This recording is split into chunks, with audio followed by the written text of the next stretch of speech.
ये कहानी मुझे बिहार से एक बहन ने भेजी है। ये उनकी आप बीती कहानी है। उन्होंने आप सभी से रिक्वेस्ट की है, आप सभी लोग उनके लिए प्रार्थना करें, क्योंकि वह इस समय प्रेग्नेंट है और उनकी नंद भी प्रेग्नेंट है और उन दोनों की डिलीवरी लगभग आस-पास में ही है।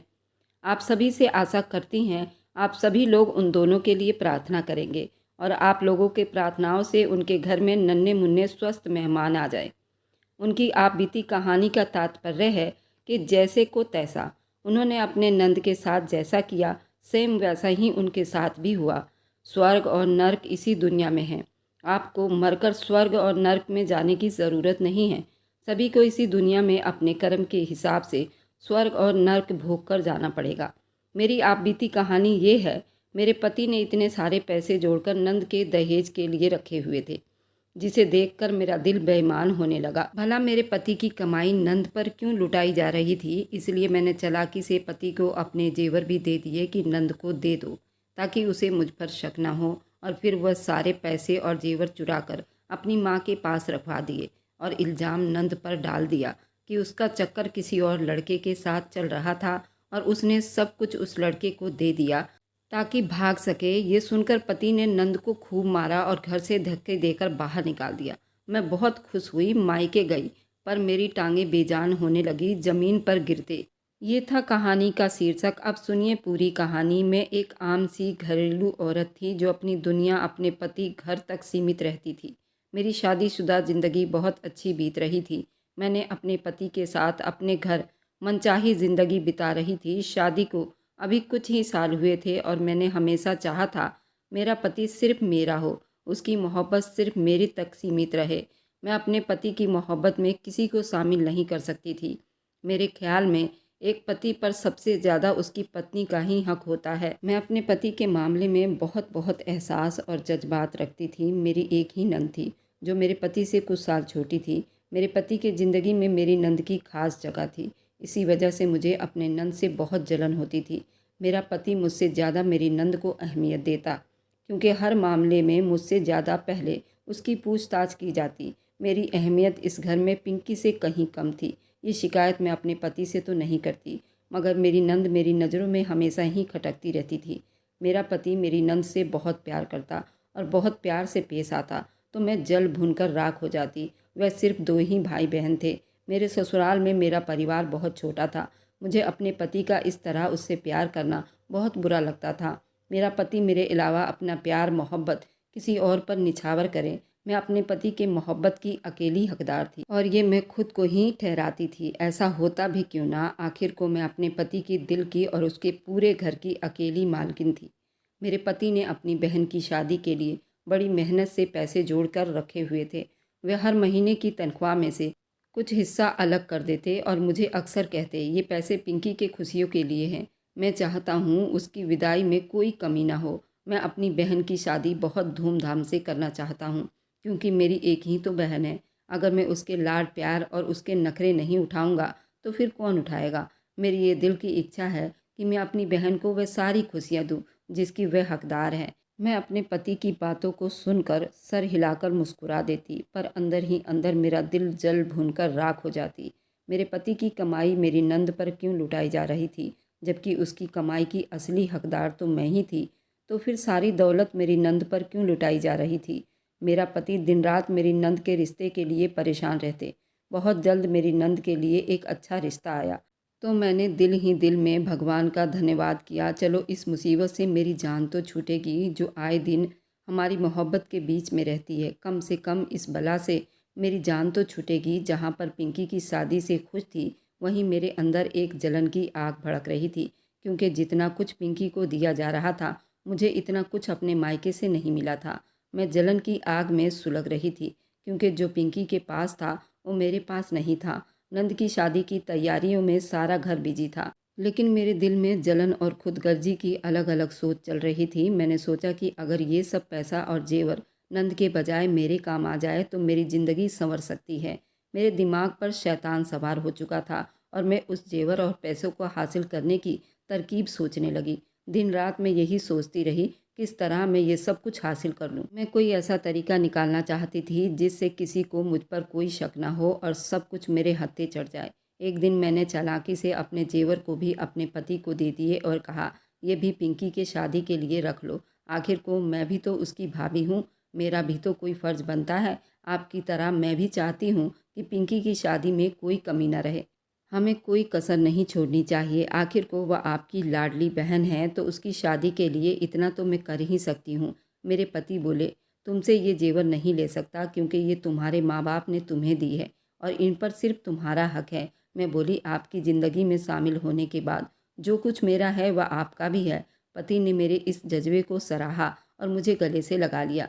मैंने दिल में एक गहरी चालाकी से मुस्कुरा दिया, क्योंकि मुझे अपनी चाल कामयाब होती हुई नज़र आ रही थी। क्योंकि मैं जानती थी ये सब कुछ मेरे काबू में आ रहा है। वह सिर्फ एक चाल थी जो मैं वह सब कुछ हासिल करने के लिए चल रही थी। कुछ दिन के बाद मैंने सबके लिए खाना बनाया तो मैंने उसमें नींद की गोलियां मिलाकर खाने में डाल दिया। घर के सभी लोग गहरी नींद सो गए।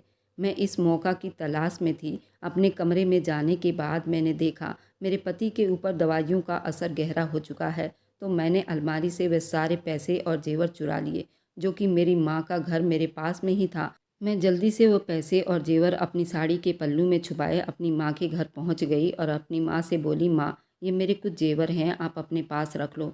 जब मुझे ज़रूरत पड़ेगी तो मैं ये ले जाऊँगी। मेरी माँ मुझे शक भरी निगाहों से देखते हुए बोली, ये सब तुम अपने घर में ही रखो तो अच्छा होगा। वैसे भी तुम्हारी नंद की शादी का दिन नज़दीक आ रहा है, हो सकता है इन सब की तुम्हें ज़रूरत पड़ जाए। तो मैंने कहा, माँ, इसलिए तो मैं आपके पास ये सब कुछ रखवा रही हूँ। आपको तो पता है शादी वाले घर में तरह तरह के मेहमान आते हैं। ये ना हो ये जेवर और पैसे कहीं गुम हो जाए। आप फिक्र ना करें, मैं शादी के बाद ये सब आपसे ले जाऊंगी। और फिर मैं अपने ससुराल वापस आकर मैंने घर में एक अफवाह फैलाई कि नंद का किसी लड़के के साथ चक्कर चल रहा है और वह उन पैसों को लेकर भागने की तैयारी कर रही है।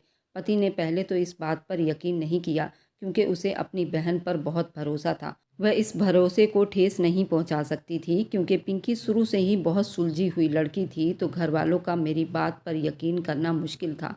मुझे अपना मंसूबा नाकाम होता हुआ नजर आया। तो मैंने चालाकी से कुछ झूठी गवाहियाँ इकट्ठी की। जिस लड़की के साथ मैंने अपनी नंद का इल्ज़ाम लगाया था, उसके दोस्त को घर बुलाकर मैंने उस लड़के से गवाही दिलवाई। वह लड़का नशा करता था। उसने भी पैसों की लालच में आकर मेरी नंद और उस लड़के के ऊपर तरह तरह के इल्ज़ाम लगाए और सबूत दिखाए। ये साबित करने के लिए मैं बहुत चिल्लाई। रोते हुए बड़ी बेबाकी से अपनी नंद पर चिल्लाने लगी, पिंकी, तुम्हें बिल्कुल भी शर्म नहीं आई? तुम्हारा भाई तुमसे इस तरह प्यार करता है, कभी उसने तुम्हें किसी चीज़ की कमी नहीं छोड़ी।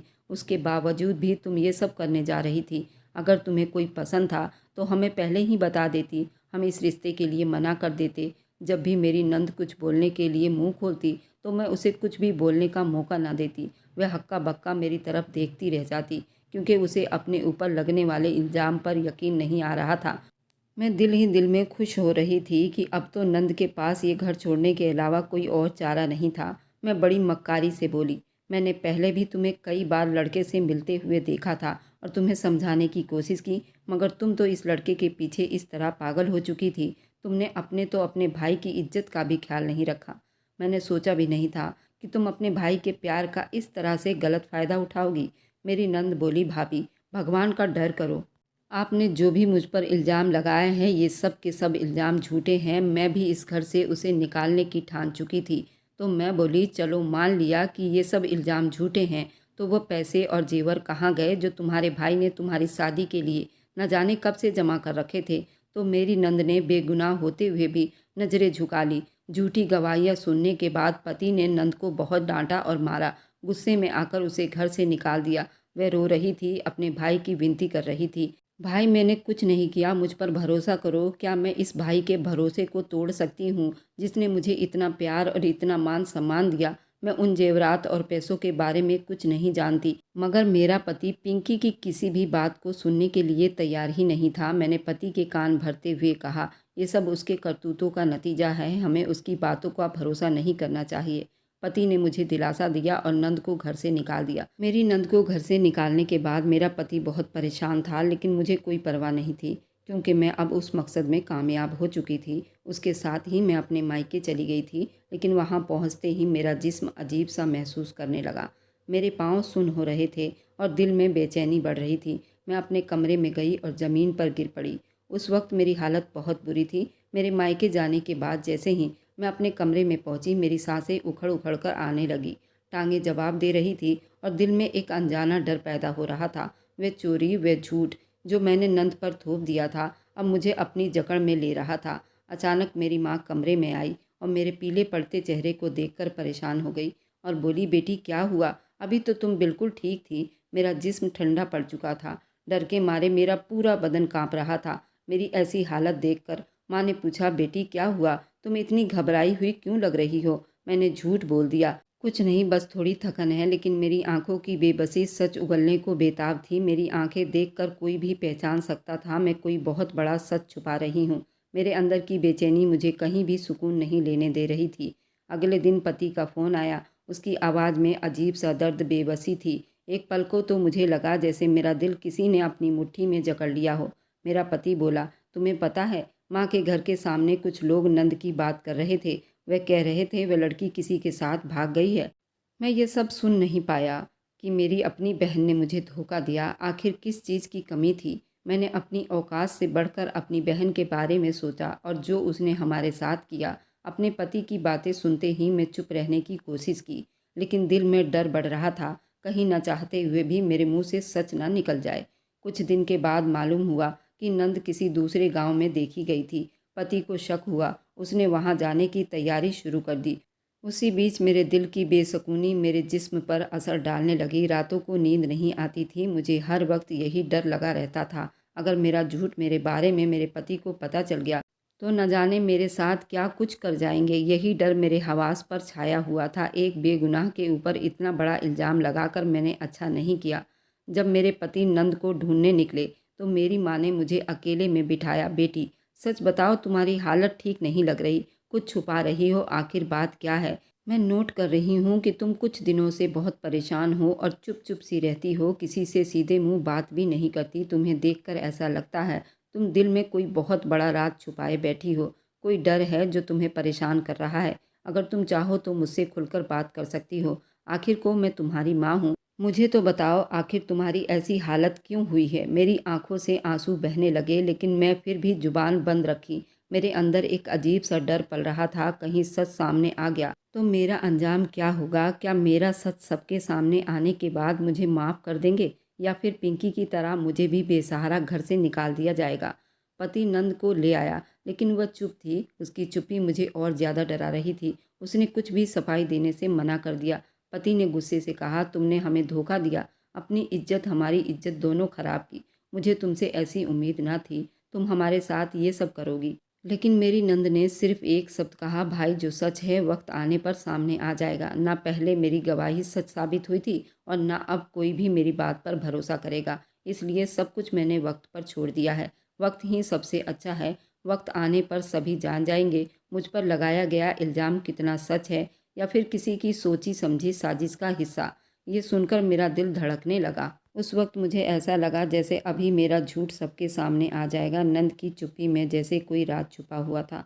वे क्या सब कुछ जान चुकी थी, या फिर मेरे झूठ का पर्दा जल्दी ही फांस होने वाला था? मैं चाह कर भी अपने पति को सच्चाई नहीं बता सकती थी, क्योंकि अगर मैं ऐसा करती तो उनके दिल में पिंकी के लिए और इज्जत बढ़ जाती, जो मैं हरगिज नहीं चाहती थी। मैं दिल ही दिल में सोचने लगी, मेरे पति को क्या ज़रूरत आन पड़ी थी? वह अपनी बहन को उठाकर घर ले आया। मुझे अजीब परेशानियों ने घेर लिया था। मेरी हालत बहुत बुरी हो रही थी। मैं ज़मीन पर गिरती चली गई थी और सांस रुक रुक कर चल रही थी। मेरी माँ ने मुझे उठाने की कोशिश की, लेकिन मेरा जिस्म बेजान हो रहा था। मुझे अस्पताल ले जाया गया, जहाँ डॉक्टरों ने कहा मेरी हालत बहुत दबाव और दिमागी परेशानी की वजह से ख़राब हुई है। कोशिश करें उन्हें दिमागी परेशानी ना हो, वरना उनकी हालत और ज़्यादा ख़राब हो सकती है। ये सुनकर माँ और हैरान रह गई, क्योंकि मैंने अपनी परेशानी कभी किसी को बताया ही नहीं था। मेरी इस हालत से मेरे पति नंद के खिलाफ और बुरा दिल कर लिया। मेरी तबीयत बहुत ख़राब थी। मेरे पति भी अस्पताल में आए। मेरी हालत देखी तो वह अपनी बहन से बहुत नाराज़ हो गए। उन्होंने कहा, ये सब पिंकी की वजह से ही हुई है, और मुझसे कहने लगे, तुम ऐसी वैसी बातें कुछ भी मत सोचो, अपने दिल से मत लगाओ, मैं खुद संभाल लूँगा सब अपने घर जो कुछ भी हुआ है। पिंकी मेरी इकलौती बहन है, मैं उसको यूँ घर से नहीं निकाल सकता, इसलिए मुझे उसको घर में लाना पड़ा, और जिस लड़के के साथ मिलकर उसने साजिश रची, अब उसी के साथ मैं उसकी शादी कर दूंगा। और अच्छी बात तो ये है वह लड़का भी उसका साथ देना चाहता है। मैं अपने पति की बातें सुनकर और ज़्यादा परेशान हो गई थी। मेरा दिल ज़ोर-ज़ोर से घबरा रहा था। मैंने तो अपनी नंद के लिए कितना बुरा कुछ सोच लिया था, लेकिन उसके साथ तो इतना बुरा भी नहीं हुआ, जितना बुरा मैंने किया था।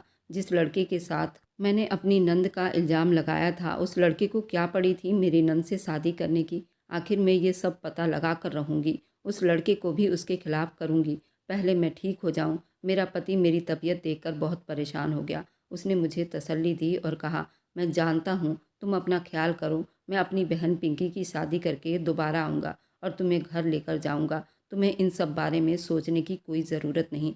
तुम अपने सेहत पर ध्यान दो। मैं हॉस्पिटल में पूरे 2 महीने भर्ती रही। मेरे पैरों में जैसे पैरालाइज की शिकायत हो गई थी और ये सब मेरे पाप की वजह से मुझे इतनी बड़ी सज़ा मिली थी और मुझे नहीं पता था इससे बुरा और कुछ भी मेरे साथ होने वाला है। मैंने तो कभी इसके बारे में सपने में भी नहीं सोचा था। इसी तरह 2 महीने बाद मेरा पति मुझसे मिलने के लिए आया और कहा, अब तुम अपने घर चलो। मैं पिंकी की शादी कर उसको अपने घर का कर दिया है। मैंने उसको कोई दहेज नहीं दिया। वह लड़का उसको इसी तरह शादी करके ले गया। पिंकी तो अपने हिस्से का दौलत ले ही गई थी। इसी गुस्से में मैंने उसको कुछ भी नहीं दिया। पिंकी तो अब 3 साल के बाद ही आएगी, क्योंकि वह अपने पति के साथ विदेश दुबई चली गई है। अब सारा मामला शांत है और तुम इतना मत सोचो। तुम्हारा जेवर जो उसने चुराया था वह भी मैं तुम्हारे लिए धीरे धीरे बनवा दूंगा। मेरे पति ने जब ये बात मुझसे कही तो मैं बहुत शर्मिंदा हो गई। मैंने अपने पति के सामने अपनी इज्जत बढ़ाने के लिए कहा, कोई बात नहीं, मैंने पिंकी को ही दिया था। अब पिंकी सुखी है तो इससे ज़्यादा और कोई खुशी नहीं हो सकती। मैंने अपने पति को कहा कि मैं अभी 2 महीने बाद आऊँगी। तुम जाओ, क्योंकि मुझे अभी थोड़ी सेवा की ज़रूरत है और मेरे घर में भाभी है, वो मेरी अच्छे से देखभाल कर देंगी। क्योंकि मेरी नंद तो अब विदेश चली गई, तो मेरा देखभाल कौन करेगा? तुम नौकरी करोगे या फिर मेरी देखभाल करोगे? तुम घर जाओ, मैं 2 महीने के बाद घर आ जाऊँगी। मैंने अपने पति को तो समझा बुझा कर भेज दिया था, लेकिन मैं अपने दिल को कैसे समझाती कि मैंने कितना बड़ा पाप कर दिया था। जिस इंसान को मैंने जलील करना चाहा, वह तो खुशी खुशी अपने पति के साथ विदा हो गई है।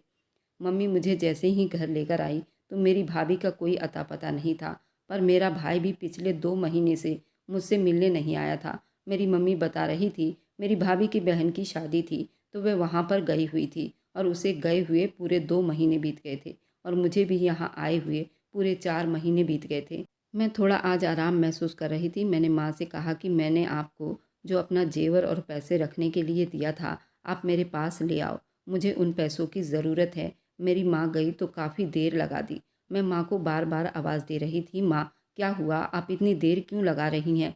तब माँ की ज़ोर से चिल्लाने की आवाज़ आई तो मैं डर गई। मैंने कहा कि माँ आखिर आपको क्या हुआ है? मैं भी कई दिनों से बीमार थी। फिर आराम आराम से माँ के पास गई तो देखा माँ बेहोश हो गई हैं। फिर मैंने एम्बुलेंस को बुलाया और माँ को अस्पताल ले गई।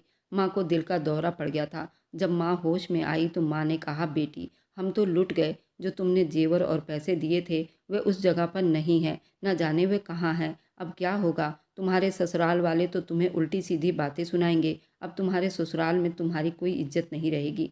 मैं रोने लगी। मैंने कहा, माँ आप पहले ठीक हो जाओ, घर जाकर पता करेंगे आखिर जेवर कहाँ गया। मैंने कहा, माँ आप चाबी कहाँ रखती हैं और क्या भाभी भी आपके तिजोरी की चाबी के बारे में जानती हैं? माँ ने कहा, बेटा मैं कभी अपनी बहू से कोई चीज़ नहीं छुपाती।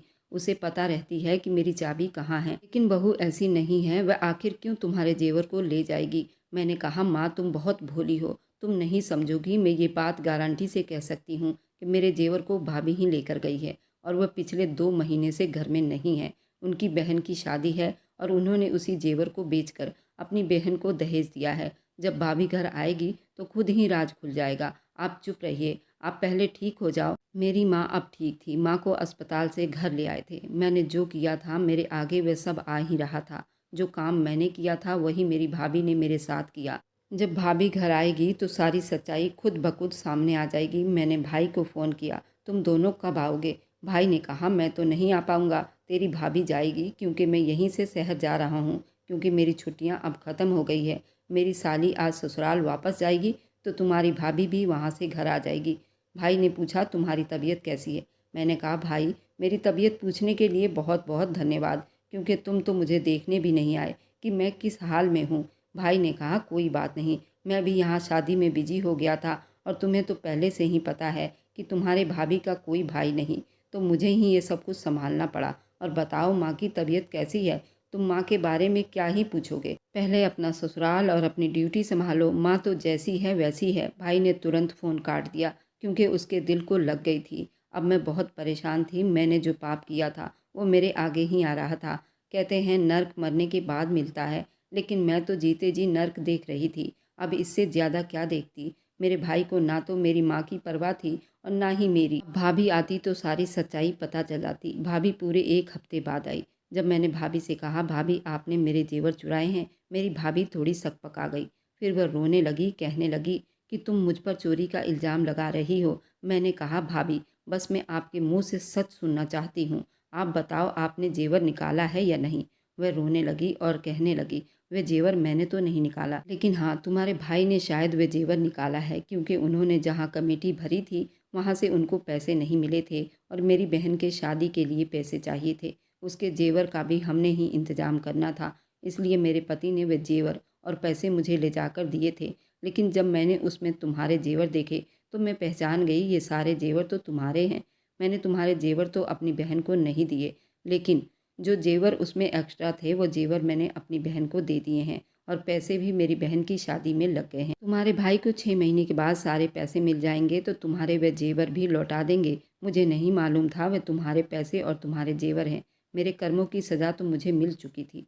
चोर के घर में चोरी हो गई थी और वह भी उसके अपने भाई ने की थी, और वह भी अपने साली के लिए। समस्या तो वहीं पर थी, जैसे का तैसा। मैंने अपनी नंद के जेवर चुराए थे, पैसे चुराए थे, तो मेरे भाई ने भी वे सारे जेवर चुरा कर अपने साली के शादी में लगा दिया था। अपनी भाभी को तो मैंने कुछ भी नहीं कहा, क्योंकि उसमें उसकी कोई गलती नहीं थी। उसने जो भी कुछ बताया बिल्कुल सच बताया। वह चोर तो नहीं थी मेरी तरह। मेरी कर्मों की सज़ा मुझे तो मिल रही थी, लेकिन मैंने जिसको इतना बदनाम किया था मुझे तो उससे माफ़ी मांगनी थी। मैं कैसे उसके सामने अपने जुर्म को स्वीकार करूं? और मेरी नंद भी तो 3 साल के बाद आने वाली थी। मैंने अपने पति को फ़ोन किया और कहा मुझे पिंकी का नंबर दे दो, मुझे पिंकी से बात करनी है। मेरे पति ने कहा सुषमा तुम क्यों इतनी परेशान रहती हो? जो बीत गई सो बीत गई, अब इन बातों में क्या रखा है? तुम जल्दी से मेरे पास आओ, मैं तुम्हारे बिना नहीं रह सकता।